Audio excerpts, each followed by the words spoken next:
Howdy, curieux voyageurs! Bienvenue à Thunder Mesa, là où l'or brille comme le soleil sur les collines américaines. Je viens de mettre la main sur une ancienne gazette, à l'époque où florissait au cœur de la montagne une bien belle exploitation. Peut-être en avez-vous entendu parler. Laissez-moi alors vous conter l'incroyable épopée de la Big Thunder Mountain.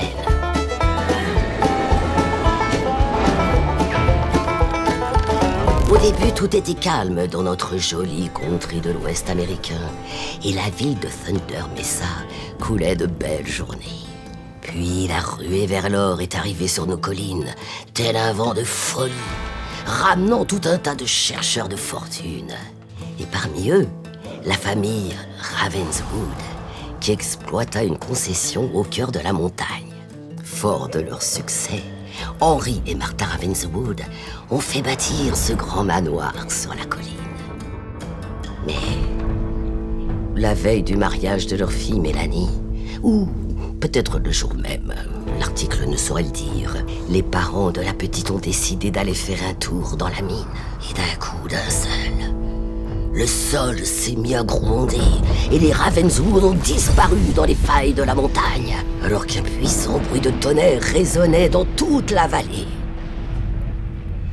Depuis cette triste nouvelle, le filon d'or s'est tari dans la montagne et Big Thunder Mountain a été laissé à l'abandon. Il ne restait plus rien, que des pelles et des pioches. Et même le vieux bureau du contremaître est resté figé, laissant balance et éprouvette prendre la poussière du passé. Pourtant, il semblerait que la mine n'ait pas totalement cessé de fonctionner. Les wagonnets qui transportaient jadis les extractions continuent de rouler à vive allure sur leurs rails brinque-ballant. Mais là-dedans, pas un chapeau à l'horizon, pas un cri, pas un « en voiture ». Les chariots filent tout seuls, comme guidés par des esprits au galop. Étrange, non? Depuis, certains malins ont su tirer parti de cette animation singulière. Et v'là que des quatre coins du pays, et plus encore, les curieux dans votre genre sont venus pénétrer dans ce petit train de la mine. En traversant les galeries de la Big Thunder Mountain Company, vous pourriez entendre les échos des souvenirs des mineurs d'autrefois.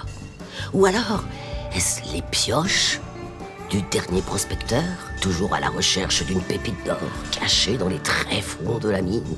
Après ça, le trajet continue de se hâter, passant d'une voie fissurée à un canyon abrupt, tout en vous faisant frôler les rives immergées du chemin de fer.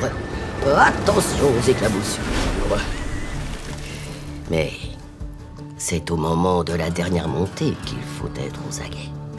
L'article dit qu'il reste encore des barils de dynamite là-dedans, prêts à chanter leur dernière chanson. Sauf qu'à la moindre petite étincelle d'un wagonnet, c'est parti pour jouer les bouts de feu et faire exploser la mine tout entière dans un bruit de tonnerre. Tiens, le tonnerre, comme cela s'est passé pour les Ravenswood. En échappant à ce dernier plongeon, vous laisserez les secrets de la mine loin derrière vous et pourrez rentrer à toute vitesse à la zone de déchargement. Pensez bien à déposer vos pelles et vos pioches à la sortie. Ça servira pour les prochains visiteurs dans votre genre. Alors mettez vos chapeaux et serrez vos bretelles, car à Thunder Mesa, on vous embarque pour la chevauchée la plus sauvage de tout l'Ouest. Hi-ha! Si vous voulez voir d'autres vidéos de Disneyland Paris, abonnez-vous.